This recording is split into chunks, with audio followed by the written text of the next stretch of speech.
একটা বন্ধুর বাসায় বেড়াইতে গেছিলাম।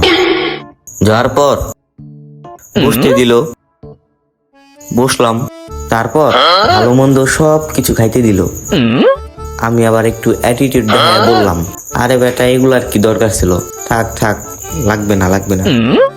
ওই হালাই করলো কি জানেন, খাবার দাবার সব নিয়ে গেল।